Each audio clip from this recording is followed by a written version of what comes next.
Good evening, everyone.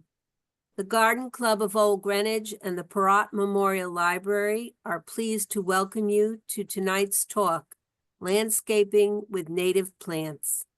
Diane Fox, Chairman of the Conservation and Environment Committee of the Garden Club, will introduce tonight's speaker. Diane? Thank you, Judith. Thank you, everyone, for tuning in to our Zoom meeting. And we certainly look forward to what Jane Seymour, our guest speaker tonight, is going to be talking about. I just want to cover a few things. Many of you, excuse me, know of the Garden Club of Old Greenwich and what we do in the community with our gardens and our planters along Sound Beach Avenue. And we have an upcoming plant sale next month, May 10th, at the Church for Living Hope on West End Avenue, where our gardeners and our members use their own gardens and bring in plants there. And we also have the Mother's Day baskets, Mother's Day being the day after our plant sale. And we hope that everyone will turn out and come to pick up some plants. We'll also have some annuals from the Evans Garden Center in Stamford. We are hoping that people have enjoyed seeing some of our planters that we've been doing on Sound Beach Avenue, a little change from what we had last year. And we look for your support. And we ask, take a look at our website. And for those of you who might be interested in gardening, please, we're always open and welcoming to members coming to our meetings. And with that said, I'd like to introduce Jane Seymour, our speaker for this evening.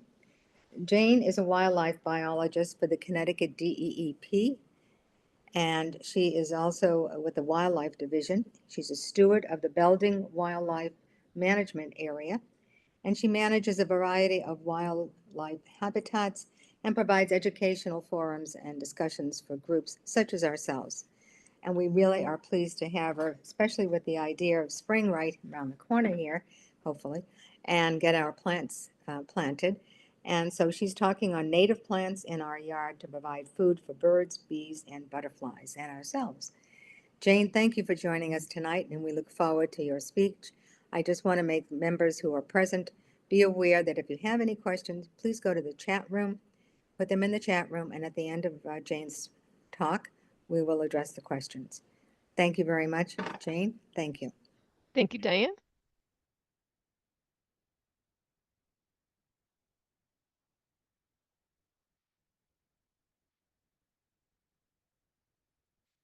So, as Diane said, I am a wildlife biologist and the steward of the Belding Wildlife Management Area, which is in Vernon, and this is our pollinator garden there. I'm going to talk about how to bring wildlife to your yard. Now, you might be thinking, well, I have wildlife in my yard, and especially if you live near the coast in Connecticut, we do have a lot of deer. So why do we have so many deer in Connecticut? Deer are what we consider a generalist species. They can use a variety of habitats, young forest, old forest, swamps, shrublands. And what is it that deer eat? It's said that they prefer a few things, but they will eat everything. They do well in small woodlots, which we have a lot of in Connecticut, and they do well in suburban neighborhoods, which we also have a lot of in Connecticut. So they will eat your flower beds, your veggie gardens, your tasty ornamental shrubs. So deer are doing very well. We have a very robust deer population in Connecticut, but that's not the case for most things like this critter. You might recognize this as the caterpillar of the monarch butterfly. What is it that the monarch caterpillar eats?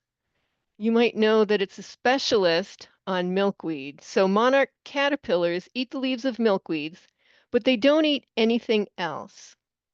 So what would happen if we didn't have milkweed? We wouldn't have monarch caterpillars and we wouldn't have monarch butterflies. And in fact, the monarch population has declined rapidly. It has been declared endangered by the International Union for the Conservation of Nature, and it's now a candidate for listing on our federal endangered species list. So the trend has been going down ever since they started counting them. And the information is in from this past winter. So the winter of 20 324 was one of the worst on record. This past winter, they're doing a little bit better. The population is still really low.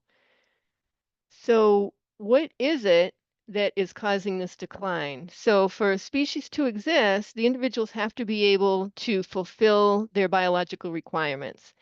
They have to be able to complete their life cycles.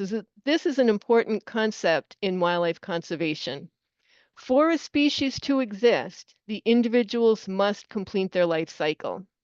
So the monarch butterfly has to find that milkweed to lay her egg on. And when it hatches, that caterpillar eats the milkweed leaves. And once it feeds enough and grows large enough, then it will form its chrysalis. And then when that adult butterfly emerges, then what does the adult butterfly need? It needs nectar, which it might get from milkweed, but those milkweed flowers are fairly short-lived. It also has to find nectar from other flowers throughout the season. And goldenrod is actually a really important plant for the adult monarchs when they migrate back to Mexico in the fall. So they have to be able to complete their life cycle, including that last generation getting down to Mexico and then coming back to lay their eggs on milkweed. But you won't find milkweed caterpillars or monarch caterpillars or monarch butterflies in the forest because you will not find milkweed in the forest. Milkweed grows in open habitats like meadows, grasslands, old fields, what we refer to as early successional habitats. So let's look at that process of succession. It's a natural process where one group of plants is replaced by another group of plants over time. But the important thing to remember here is that every stage in this process of succession is important for different species of wildlife. So if you go back to the very beginning stage of succession, which would be bare ground, which might happen after a flood or a fire or a glacier retreating, that's actually good habitat for the killdeer. She lays her eggs right on the bare ground. Her eggs are camouflaged so that her eggs blend in with that bare ground. Bare ground's also good for a lot of our native bees, for our tiger beetles. But it's not going to stay bare forever. Eventually, grasses, wildflowers will start to come in, and then it's good habitat for bobolink if it's big enough. So bobolink need grasslands of at least 10 acres or more. But eventually, scattered shrubs and tree seedlings will start to pop up, turning into an old field habitat. So it's succeeding into old field, which is now good habitat for things like the blue-winged warbler, field sparrows, kingbirds.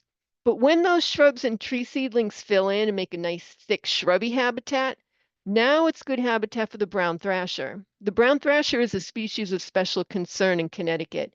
Its population is declining because its habitat, shrublands, are declining.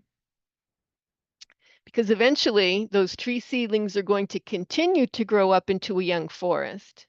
So now it's no longer usable by these other species, but now it's habitat for things like ruffed grouse or towhees. And when those trees continue to grow into a mature forest, now it's habitat for some of our more familiar species like blue jays and gray squirrels and white-tailed deer. So these are the habitats that we consider early successional habitats or early stage habitats. Those habitats that occur early in this process of succession.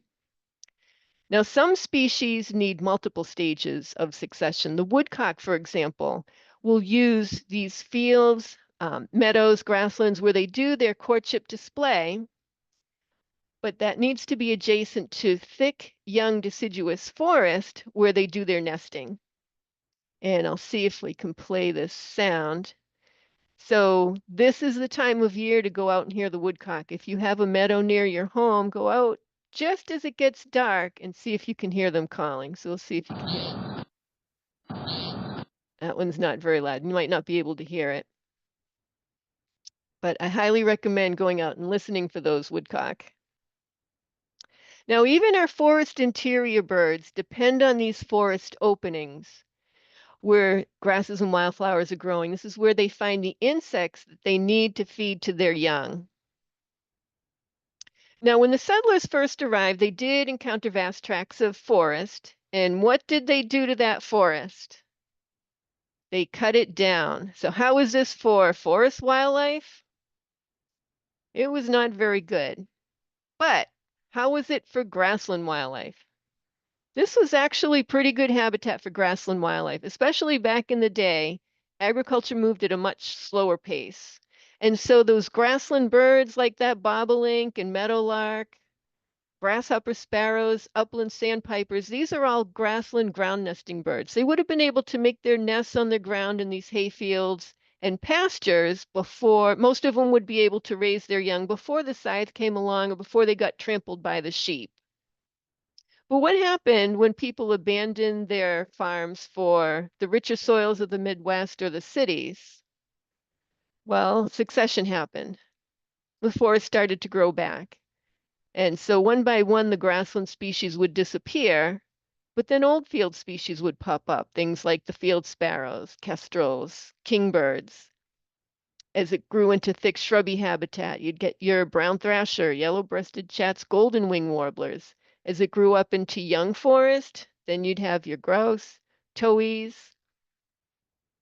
And then eventually it all grew back into mature forest. In fact, today, most of the undeveloped land in Connecticut is mature deciduous forest. So if the forest is just growing back into the forest that it wants to be, why should we be concerned about these early successional habitats, these early stage habitats and the species that depend on them? Well, as it happens, we always had these early successional habitats. And think about this too. When you go for a walk in the woods and you see these stone walls, these remnants of our agricultural past, think about the different stages that that forest went through before it got to this mature stage. Also, think about the species that used to be there but no longer are there because they don't have their habitat anymore. Because we always had these early stage habitats in Connecticut. In fact, it's estimated that we have less grassland now than we did before the settlers arrived. So how was it, if the forest is always trying to grow back, how was it that we had these early stage habitats? Well, you might have guessed fire was one reason. Fire was a frequent occurrence on the landscape. Fire is why we have fire-dependent species like pitch pine. So fire will open up the cones of the pitch pine, and those seeds inside the cones have to have exposed soil to germinate. And so that fire will burn off that leaf layer, expose the soil, so when the seeds fall, they'll have exposed soil on which to germinate. So this is just one species that is dependent on fire or other type of disturbance like fire. Aspen is another one. So when there's a fire or even some type of storm like hurricane or tornado that sets back that successional clock, that's when the aspen takes off. So it needs some type of disturbance. It's a short-lived species, what we call a pioneer species. It needs those exposed or disturbed habitats in order to regrow. And even our oaks. Oak is also a disturbance-dependent species. You might see oak seedlings in the shade of the forest, but they will not grow until sun reaches them. So they will not grow until there's an opening in the forest. So if we want oaks, we need these disturbances so that they can get the sun, so that they can grow. But what happens now when a fire breaks out? We put it out. So this does not bode well for fire-dependent species and other disturbance-dependent species.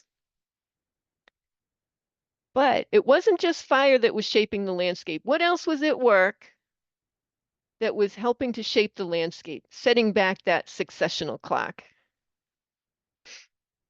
You might have guessed it was beavers, because what do beavers do?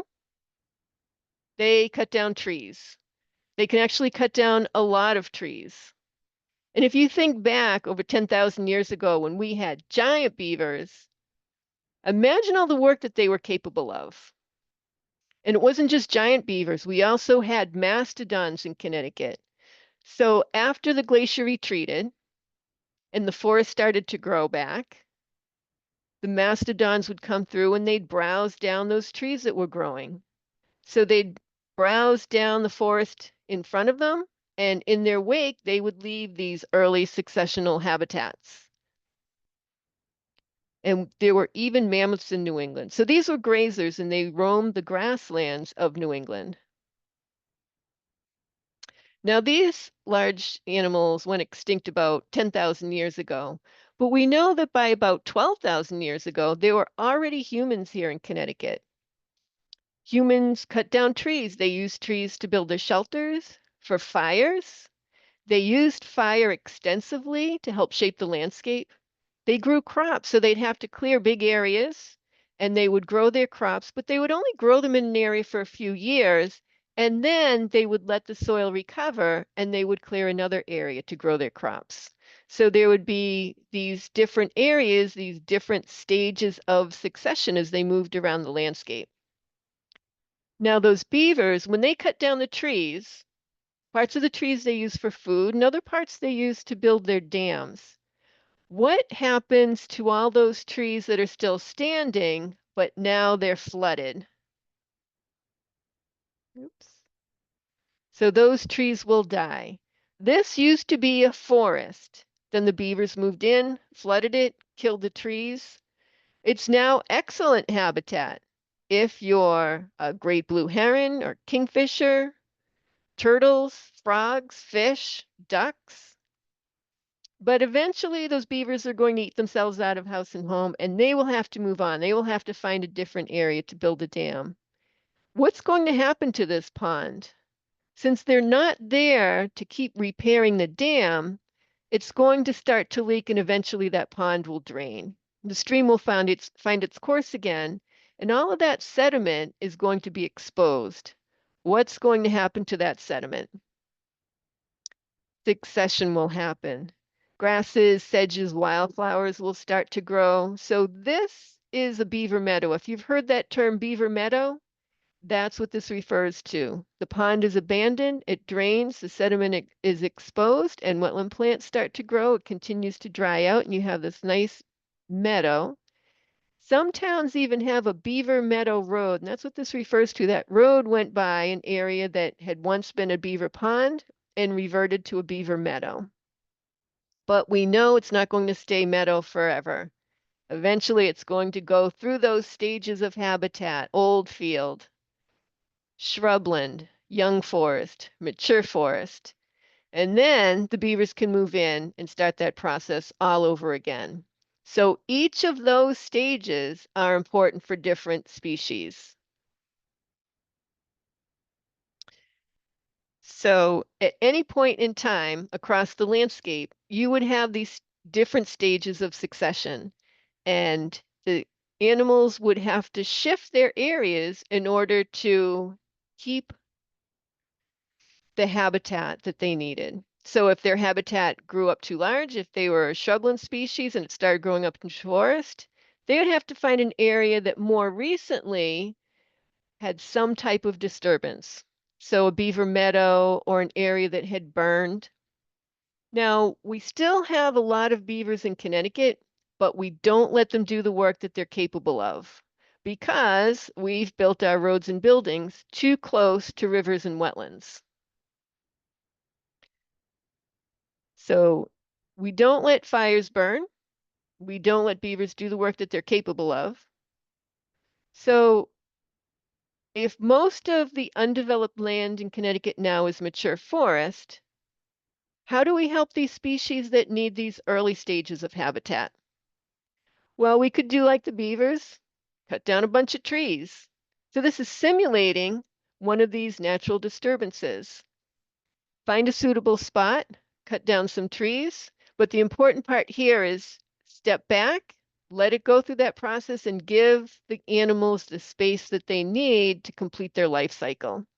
And notice out here in the field, we've left this big old dead trees, what we refer to as snags, because snags are really important wildlife habitat elements. Food for some insects. The insects are food for some birds. Lots of birds and other animals will use cavities in the dead trees for nesting. Some use them for perches. Our policy when we're doing habitat work is leave all standing dead trees if safe to do so. So if you have some dead trees, as long as they're not going to fall on your house or not, as long as they're not in a place where people are using that area, it's fine to leave those dead trees. And eventually they'll fall over. But first, most of our, all of our woodpecker species nest in tree cavities, often in dead trees, dead standing trees. Some of our songbirds, some of our owls, even some of our waterfowl make their nests in cavities, often in dead standing trees. And when it falls over, even those logs are really important habitat for some species. There's a great kids book out, so if you have a kid in your life or if you're a kid at heart, this is a great book. I recommend it, A Log's Life. Now, you recall that area where the trees had just recently been cut, and it might look a little sparse at first, but it won't take long before it becomes valuable habitat. So this area was cut just 1 year before this, and you can see grasses, wildflowers, sedges, shrubs, tree seedlings are all coming in. And just 1 year after the cut, there were a lot more birds there than there were there before the cut, and species that were not there. So many of these species are what we consider species of greatest conservation need. These are species whose populations have been declining. And the number one reason for their population declining is loss of their habitat. So by setting back the clock, encouraging some new forest, that will bring in many of these bird species.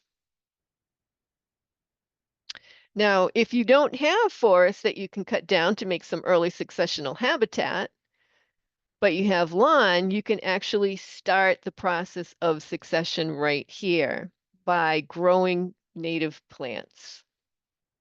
So one way to bring wildlife to your yard, you can start off small, let a part of your yard just grow wild. You will probably need to remove some invasive plants, but you will also have some native plants coming in.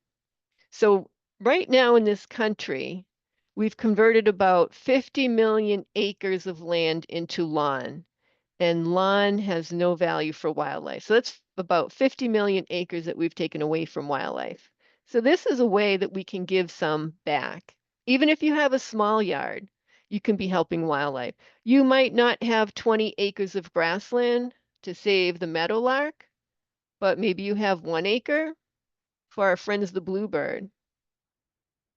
You might not have 25 acres of shrubland to save the brown thrasher, but you might have a shrub patch big enough for its relative, the gray catbird. So see if these songs play. You might have heard this. Catbird and the brown thrasher both mimic. They imitate other bird songs. But this is its more familiar sound and why it's named catbird. So its call sounds just like a cat. And I can tell you they're very entertaining. I have a couple pairs of these in my yard and they're very entertaining to watch. So if your yard looks like this, mine kind of looks like this. There are places for critters to raise their young, places for birds to hide their nests. There's some cover, there's some food. Some people might think of this as overgrown, which I think is an odd term for this because little trees are overgrown. It's not overgrown, it's habitat, as long as those trees and shrubs are native trees and shrubs. Sometimes our areas become overgrown with invasive plants like multiflora rose. Some of you have probably had experience with this plant.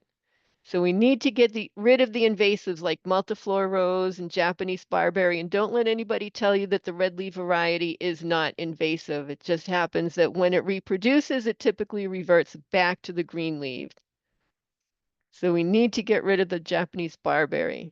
I'm sure many of you have had experience with Asiatic bittersweet. This is a terrible plant, really aggressive. But why does it matter? Why does it matter if it's a native plant or a non-native plant? So take a look at the leaves of this non-native Asiatic bittersweet.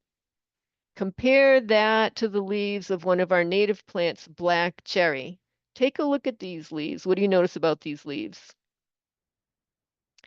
So these leaves have been nibbled. These leaves are food. These leaves are not. So if you have an area that's full of native plants, you have 100 different species of native plants, and then this one invasive plant takes over. You've reduced your diversity by 99%. Except it gets even worse than that, because think of all those critters that would have been eating the native plants. Now you know how the food chain works. The caterpillar will eat those leaves. Songbird will eat the caterpillar. Maybe a hawk will eat the songbird, except it gets a little more complex. It's more like the food pyramid. And the base of that food pyramid is made up of plants. And it's insects that are responsible more than any other group of animals for converting the energy from that plant base to higher levels of that food pyramid. So if we were to lose our native plants, that could be catastrophic to the rest of the wildlife food pyramid. And as the famous biologist Edward Wilson tells us, insects are the little things that run the world. We need insects. And what is it that nearly all of our terrestrial birds feed to their young? It's insects. Nearly all of our terrestrial birds raise their young on insects. Even the birds that you see at your seed feeder, they are raising their young on insects, and caterpillars are especially important. So just a word of warning, if you do put up a nest box, some of our species depend on nesting cavities like bluebirds and tree swallows. If you put up a nest box, you will have to watch out for this guy. This is the non-native invasive house sparrow. They are very persistent. If you see them going in there, you will need to take out that nest, and you will probably need to take out a nest every day, maybe even for weeks. So one of our non-native invasive animal species. So when you get rid of your invasives, what do you replace them with? You might decide to plant some native plants, and the Connecticut Invasive Plant Working Group has this publication online that offers some suggestions for some alternatives for some of the non-native invasive ornamental plants. So for example, that burning bush, which is so popular and fortunately has not been banned. So the nurseries are able to sell it to people who don't realize that this how invasive this is, and then we spend all of this time and effort trying to eradicate it from the forest understory. So it will invade entire forest understories, disrupting the entire ecosystem here. So instead of burning bush, how about high bush blueberry? This is a native plant, and it has a beautiful fall red color. And on top of that, it's a host plant for many caterpillar species, including the caterpillar of one of the subspecies of the spring azure butterfly. And it produces blueberries, which you might be able to get to before the birds, but hey, we're feeding the birds here, right? This has been a very popular landscaping tree. So this is the Norway maple. Not a native, it's invasive. And you might think, well, caterpillars that feed on the sugar maple, wouldn't they be able to feed on this? Apparently not. So this does not support our native caterpillar species. So instead of a Norway maple, how about a native tree like the sycamore? The sycamore is a beautiful tree. Plus, it's a host for a variety of interesting looking caterpillars, including this one, the sycamore tussock moth caterpillar. This caterpillar feeds on nothing but sycamore. So just like the monarch caterpillar feeds on nothing but milkweed, the sycamore tussock moth caterpillar feeds on nothing but sycamore. So if we didn't have sycamore, we would lose this species. And this is going to turn into a moth that is also perfectly suited for living with the sycamore because it blends in with the bark of the sycamore tree. So there are lots of examples of insects and other animals that are perfectly suited to live with their native plant species. So when those leaves fall, don't rake them up and throw them away because those leaves are actually good habitat as well. A lot of our species depend on that layer of leaves. Leaves are not litter. The caterpillar of the red-banded hair streak, when it first emerges in the spring, the first thing it's going to start feeding on are those dead oak leaves. The woolly bear caterpillar is going to hibernate for the winter under that layer of leaves. The cocoon of the Luna moth is overwintering under that leaf layer. And the bumblebees are insulated by that layer of leaves over their burrows. So we need our bees. So that layer of leaves is even important for some of our bees. So feel free to leave those leaves there. You can put up a sign letting people know why you're leaving the leaves there. There's a variety of signs, one by Xerces, Pollinator Habitat, National Wildlife Federation, Certified Wildlife Habitat sign. So we need wildlife. If you don't have any wildlife, you don't have a healthy ecosystem. So here's another plant that is not going to bring wildlife to your yard. This is a very popular landscaping grass. This is known by a few names: miscanthus grass, silvergrass, zebra grass. There are a few varieties of it. And people don't realize it's invasive because they'll mow all around it, but they don't see those seeds floating down to the grassland. This plant is now invading our grassland habitats.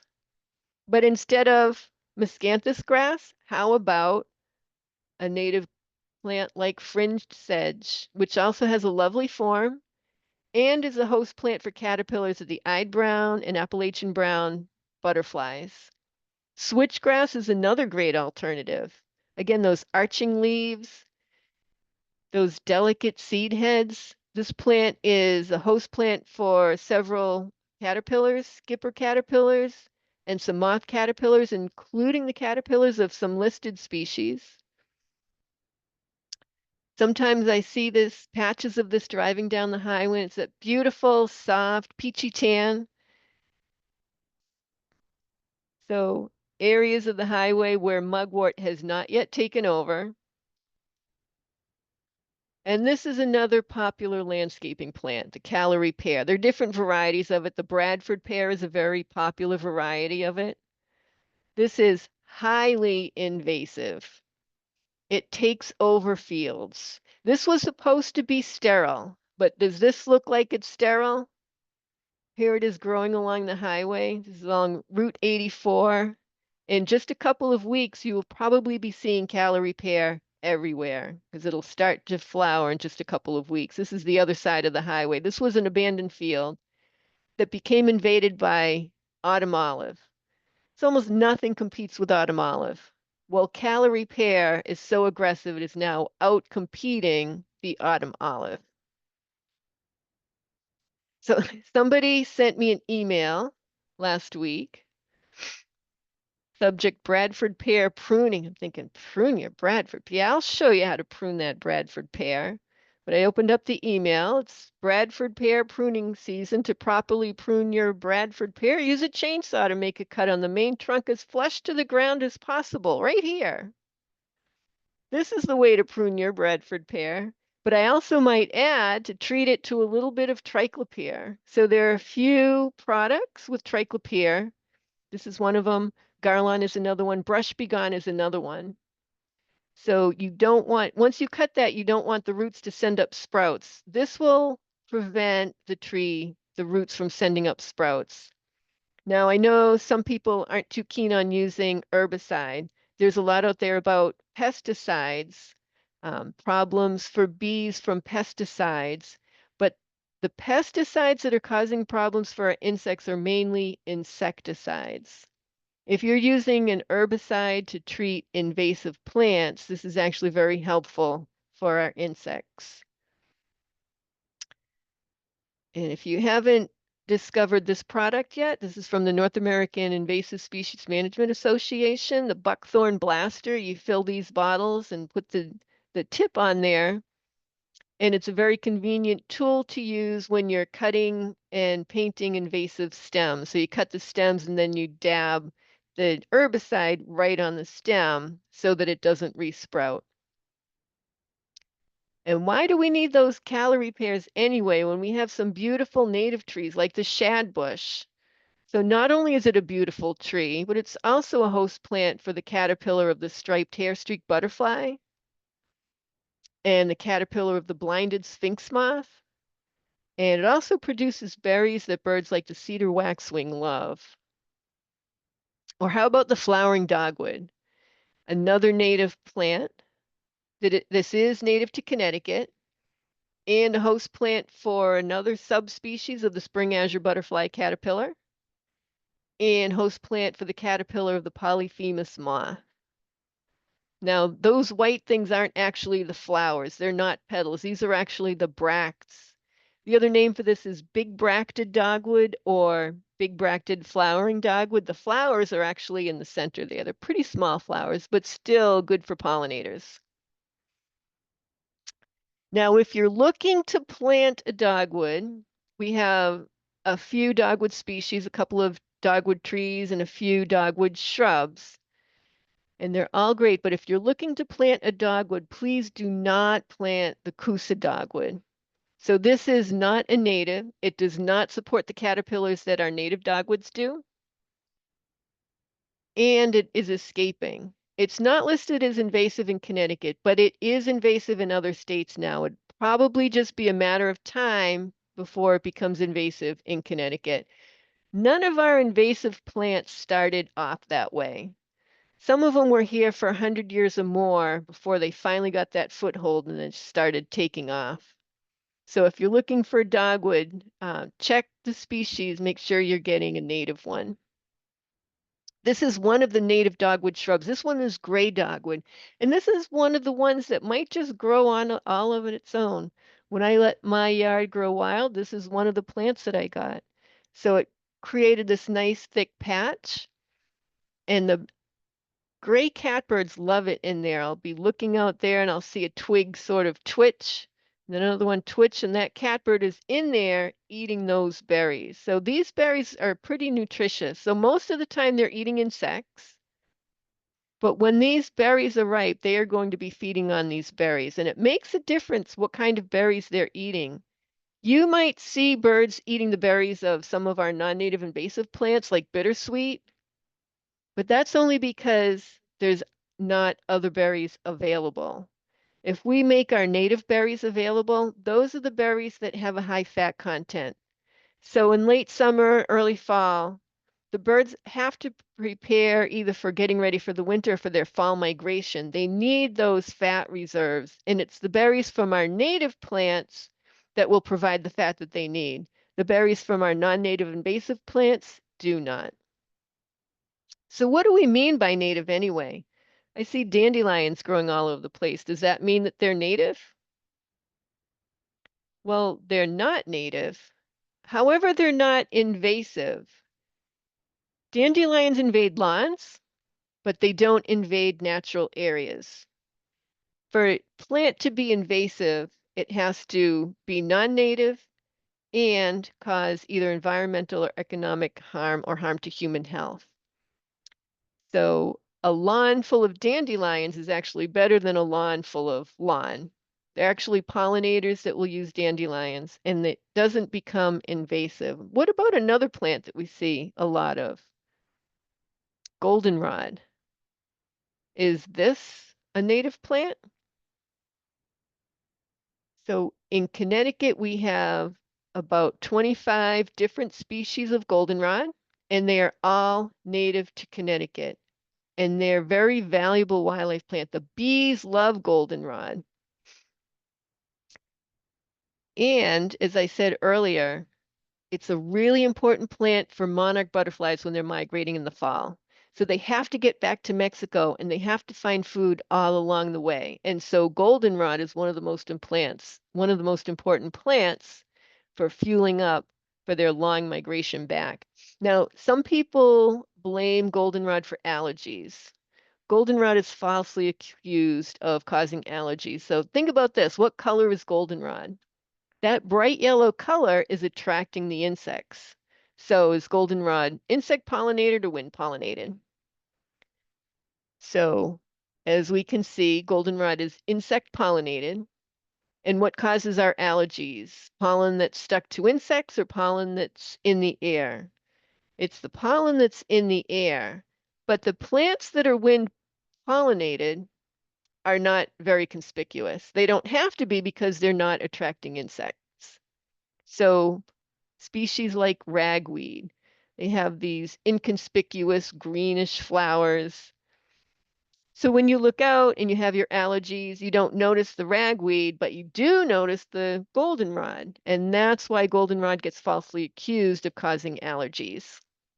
Now, another plant that is wind pollinated is mugwort. This is highly invasive and it is spreading like crazy. This is one that was here for 100 years before it really became invasive.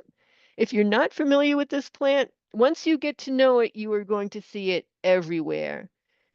So it gets spread along the roadsides because of the roadside mower. The roadside mower spreads the plants.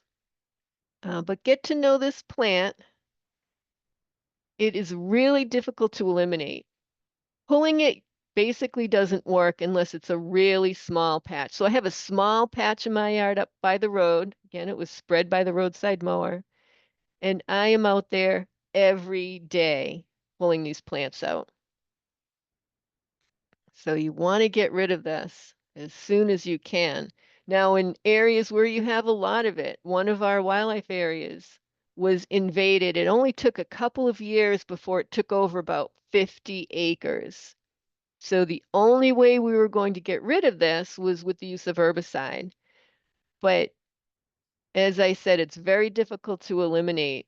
The first herbicide that we were using, that triclopyr, looked like it killed it, didn't kill the roots. It just kept resprouting and spreading more and more. We used Milestone, and that actually killed it down to the roots.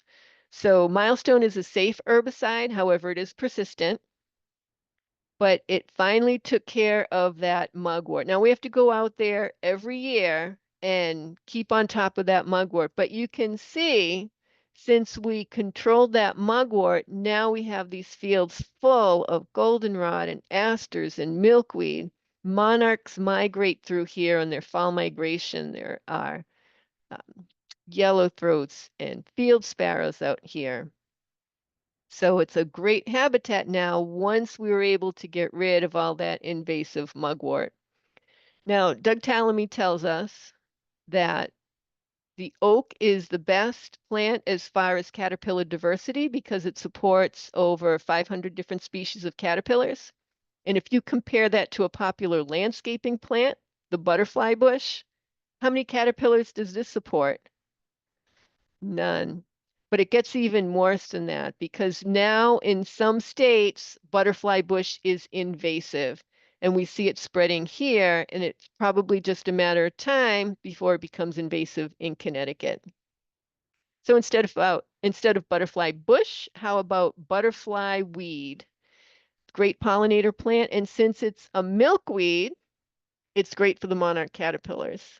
So as long as it's a native milkweed, we have a few species of native milkweeds, it's going to be great for monarch caterpillars. But please, if you're looking to purchase milkweed, please avoid the tropical milkweed. As you can tell by its name, this is not a native plant, but it has problems for monarch butterflies. It harbors a parasite that is harmful to the monarchs. It's also a hardy, so it interferes with migration. The monarchs get confused when they find these green plants still alive. And because it's hardy, that's what allows the parasites to persist. And another problem with it is that it has the same chemical that the other milkweed species have, but at a higher concentration. So it draws in the monarch butterflies to lay their eggs on it. But then with so many eggs on it, as the caterpillars hatch and they start munching it down, they quickly eat down the whole plant and then they starve to death because then they have no more food. So we need to stick to the native milkweeds. And it's not just the monarch caterpillar, but there's actually a whole monarch community, monarch milkweed tussock moth caterpillars, milkweed beetles, milkweed bugs, milkweed weevils, milkweed aphids, and those orange spotted lady beetles that try to eat the aphids. These milkweed weevils, this is a specialist on milkweed. A weevil is a type of beetle, And while it has that long snout, it might look like it has a sucking mouth part, but it actually has chewing mouth parts, just like other beetles, but it's at the end of that long snout. It kind of reminds me of a Star Wars character. So here's the butterfly milkweed at the pollinator garden at Belding. So it's great to go out there and find caterpillars with the kids. But some people like that butterfly bush because it has flowers throughout the season. So one of our native plants that has flowers for a long blooming time is our native trumpet honeysuckle. So this will have flowers all throughout the summer. I've seen this blooming into November. But you probably know it's great to have nectar sources throughout the season. So, oh, forgot to mention, in addition to blooming throughout the summer, it's also a host plant for caterpillars of the hummingbird moth, and also the hummingbirds love the trumpet honeysuckle. So for some early sources of nectar, columbine. So hummingbirds will also use columbine. If you have cardinal flower, you know that this is one of the hummingbird's favorite plants. But this is also a great source of nectar, not for hummingbirds, but for a lot of our pollinators. Earlier in the season, the common blackberry, and if you let a piece of your yard grow wild, this is one of the plants that's likely to plant itself there. I have big patches of this, and it's beautiful when it's blooming in late spring, little white flowers all over the place, but the bees are all over these blackberry flowers. And then, of course, it produces blackberries. I try to pick some of the blackberries on the outer edges of the patch, but I get scolded by the catbird. Catbirds love these berries too. Now, of course, the catbird is feeding on insects and feeding its young insects, but these thick blackberry patches provide good nesting cover for the catbirds. So that's something you want to think about. You can provide nectar sources for pollinators, but are you also providing cover for the birds? So this is one of the birds that you can provide cover for with some thick shrubby habitat. And I can tell you they're very entertaining to watch and to listen to. Now, those blackberry stems are also habitat. So some of our bees, some of our native bees nest in stems. The Serratina bee, which is the small carpenter bee, not to be confused with the large carpenter bee. That's the one that drills the holes in your house. The small carpenter bee does not, but she will excavate holes into these stems, and that's where she spends the winter. So Doug Tallamy tells us that the oak is a great plant for caterpillar diversity. Now, if we manage our forests, we'll have plenty of oaks. But is the oak going to help the monarch caterpillar? So the monarch is a specialist. It needs milkweed, but we have other specialists. Spicebush swallowtail caterpillar needs spicebush and or sassafras. The Pandora sphinx moth caterpillar needs grapevines or Virginia creeper. This is the adult moth. Violets are host plant for some specialists. The fritillary caterpillars is an adult fritillary butterfly. The caterpillars feed on nothing but violets. There's even specialist bees. The violet miner feeds its young only the pollen and nectar of violets and nothing else. There's a specialist bee on wild geranium, feeds its young nothing but the pollen and nectar of wild geranium. And fringed loosestrife. So these plants are all things that could just grow on their own in your yard without any help. The fringed loosestrife is the host plant for the yellow loosestrife bee. Feeds its young nothing but the floral oil and pollen of fringed loosestrife. So these native plants have always grown just fine on their own. They don't need fertilizer. Once you get them if you're planting them, you don't have to water them once they get established. If you let them just grow on their own, you don't have to water them at all. So hurry this along. Remember to leave your wildflower stems for the winter. The seed heads provide the seeds for some of the birds. Those plants will shed seeds throughout the winter. I was watching this junco from my window. trying to hurry along the shedding of the seed. So it would hop on that stalk, flap its wings, shake the seeds off, and then hop down and eat the seeds that it just shook off the stem. So those hollow stems are important habitats for some of our native bees. They use those hollow stems. A lot of people will put up these bee hotels, but this actually is not a good idea. If you have a whole bunch of bee nests concentrated like this, once a predator or a parasite or a pathogen finds one, then it's found them all. So it's better to have small little bundles and widely dispersed. And there are ways that you can cut the dead stalks of the plants in your garden to provide nest sites for the bees. There's an example. Because we have over 300 different species of native bees in Connecticut. Most of them are solitary nesters.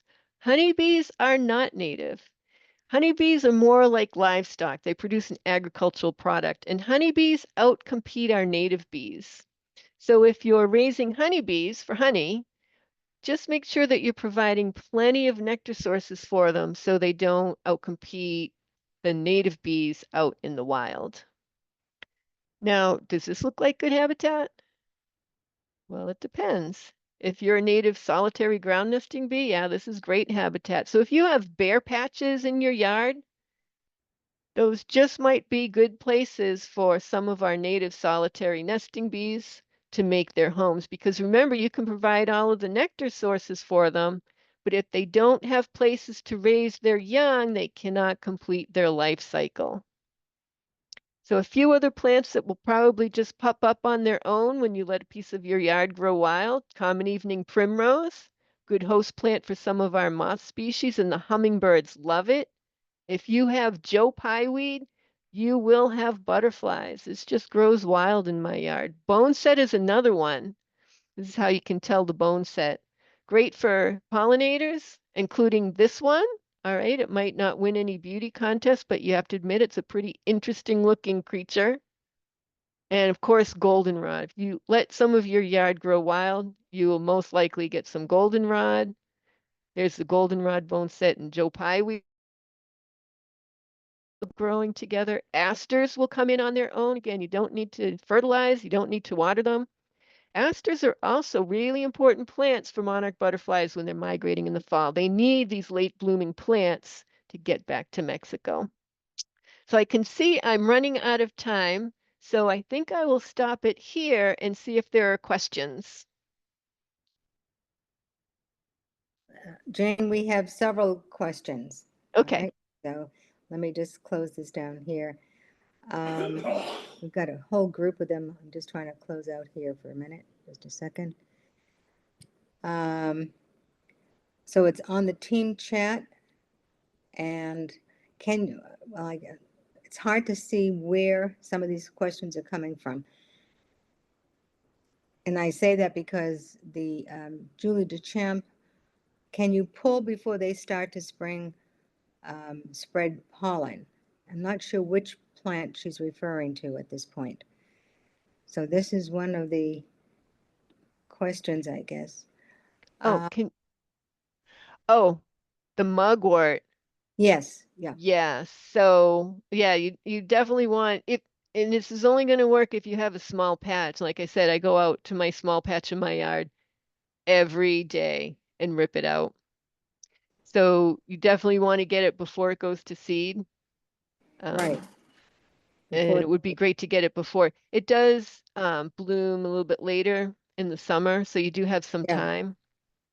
But yeah, you definitely want to get on top of it as soon as you can. Okay. What is a good source for local native plants? I would assume they're talking about where to get. Well, let me if I can bring my oops.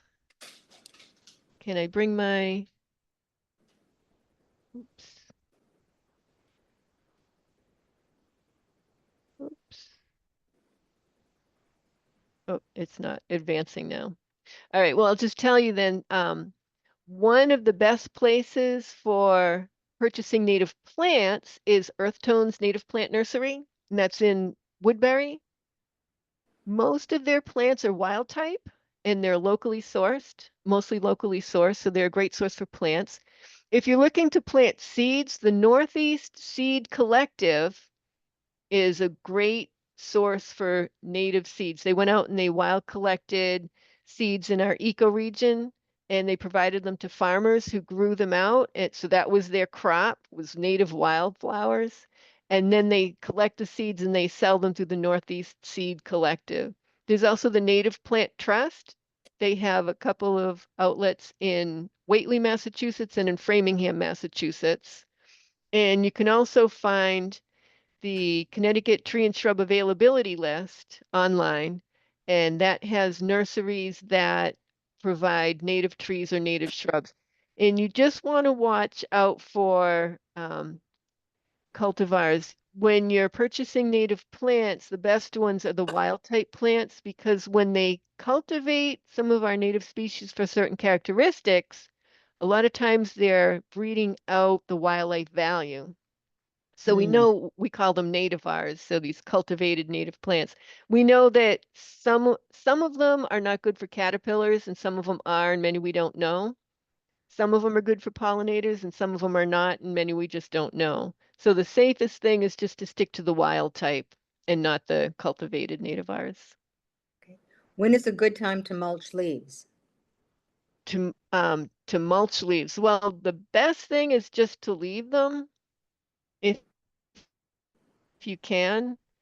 So those leaves will provide nutrients back into the soil if you just leave them.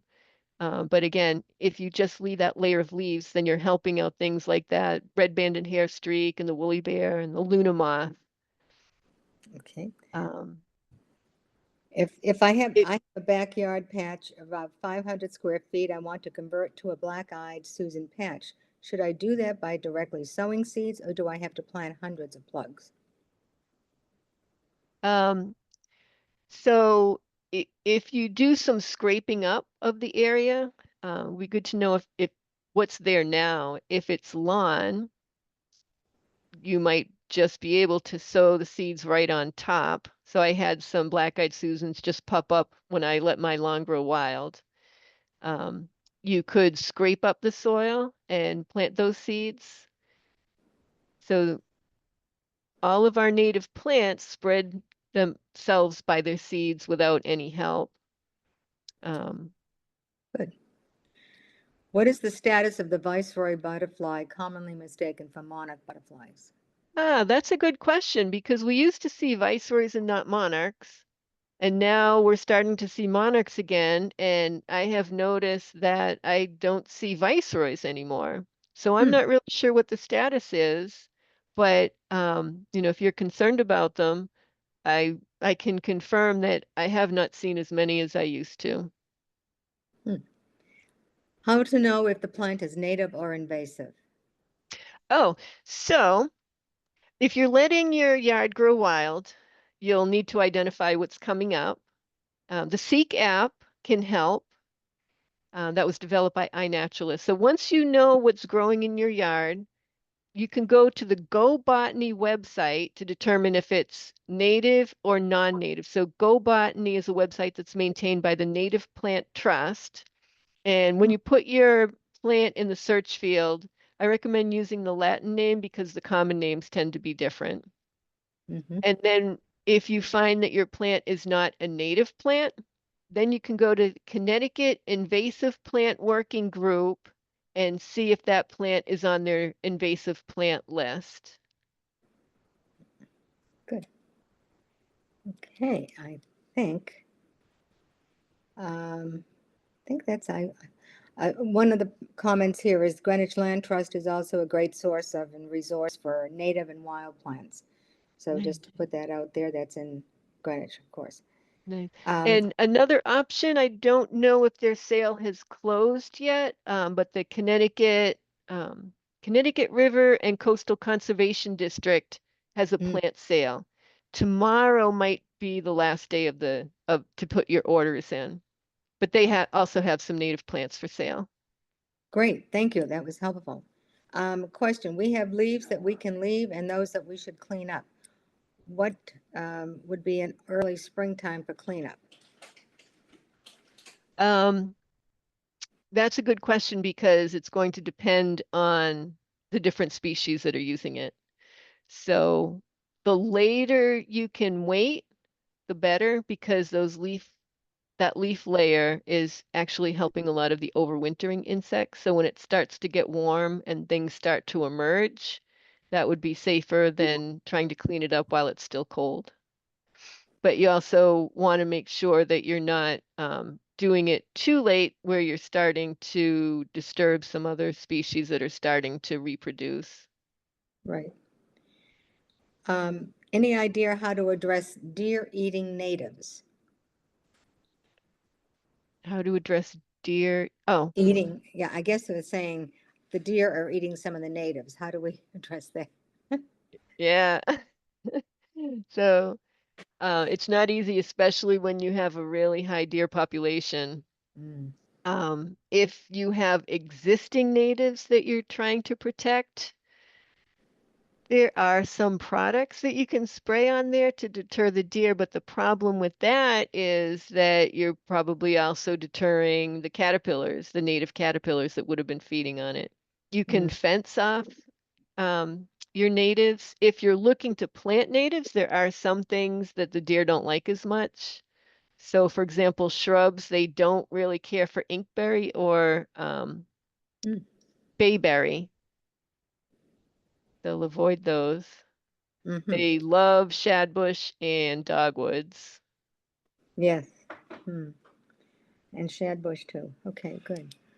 Um, do you, the question came in, do you think it's okay to start small or do we need big patches, such as adding few milkweeds, Joe Pye weed, and still have rose bushes also? Yeah, so it's really your choice. What I recommend is to start off small. So if you're letting a part of your yard grow wild, just so that you don't get overwhelmed, it's good to start off small so you can learn what everything is that's just growing on its own. Mm-hmm. And that also will work if you're planting. Just so it's not overwhelming, start off small. So if you want to plant in the milkweeds and some other native plants, it's good to start off small and then just keep expanding. And don't worry about having it all planned out ahead of time. My yard has changed so much since I started to let it grow wild. And that's part of the fun, is to see how it's changing. There's not one answer. As long as you have native plants growing in your yard, you're doing good. Good. Remember to have fun with it. I think that's the last question, unless someone has some other new questions coming in. I think that's, let's see. I think that's about it, so far as I can see. Well, Jane, thank you very much. It's been great. Really appreciate the talk. It was very useful. Gave us some good advice about which plants to use and not. So thank you again, and let's keep planting. Appreciate it.